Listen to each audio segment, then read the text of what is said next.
Welcome to This Explainer. I'm really glad you're hanging out with me today. Look, we are tackling a chore that usually conjures up nightmare visions of endless paperwork and dreary waiting rooms. We're talking about updating your address with the Texas Department of Public Safety. But you know what? We're going to look at how the official guidelines actually break this whole bureaucratic beast down into super manageable pieces. Okay, picture this. You just finished the absolute marathon of moving. You've broken down the last cardboard box, you are finally settling in, and bam. You glance at your driver's license and realize, wait, that's not where I live anymore. Or maybe you just spotted a weird typo in your mailing address. Honestly, it's a total rite of passage, right up there with losing your coffee maker in a sea of bubble wrap. But seriously, fixing it doesn't have to be a headache. Okay, let's dive into this. Here's our roadmap. First up, the Texas address update itself.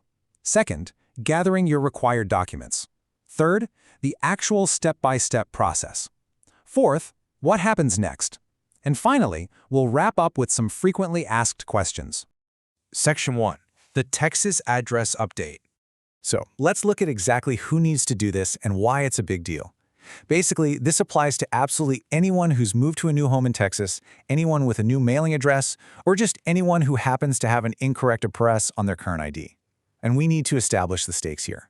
According to the Texas DPS guidelines, you actually have to update this info as soon as possible after removal. This isn't just a friendly suggestion, it is literally a requirement under Texas law. Keeping your residential or mailing address current keeps you fully compliant and ensures you don't miss out on any critical official mail. Now, when you dig into the guidelines, there are basically two main paths you can take to get this done.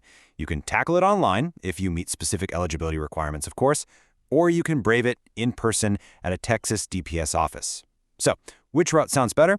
If you're like me and you love skipping the line, online is the absolute holy grail. But hey, if your situation means you gotta go in person, we are gonna make sure you are 100% prepared for that too.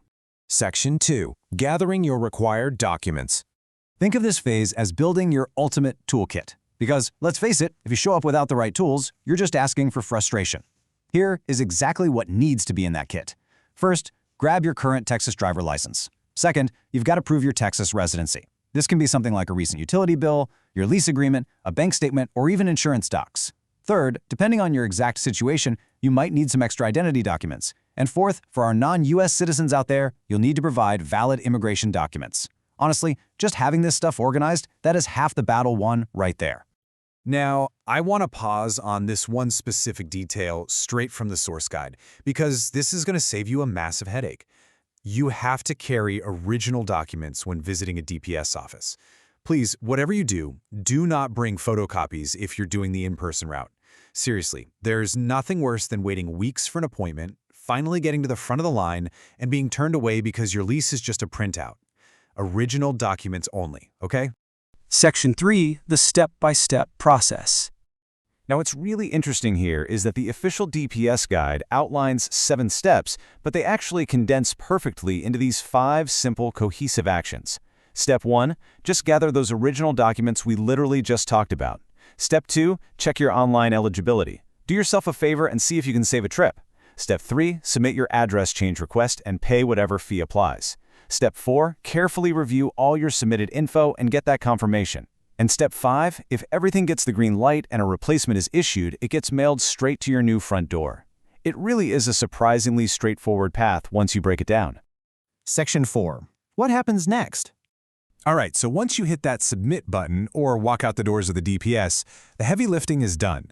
Now you entered the waiting game. Managing your expectations here is key to keeping the stress down. If they issue a replacement license, you can generally expect it to show up within 2 to 3 weeks.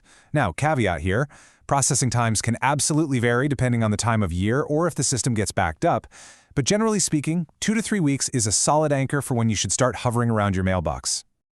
So the crucial point here is making absolutely sure that shiny new license actually arrives where it's supposed to. So keep these final best practices in mind. First, double check. No, actually triple check that your new residential address was entered perfectly. Second, verify that your mailing address is dead on, especially if you're using a P.O. box or if you have a tricky apartment number. And finally, hold on to all your confirmation records. Just keep them safe until that new piece of plastic is physically in your hand. Section 5. Frequently asked questions. We've covered quite a bit of ground, but let's clear up a couple of lingering doubts from the source material before we wrap up. This first one? It's a huge source of anxiety for people. While you're stuck in that 2 to 3 week waiting period for the new card, can you still legally drive to work or run to the grocery store? The answer is a resounding yes. You can absolutely keep driving just as long as your current driver license remains valid and isn't expired or suspended. You're good to go.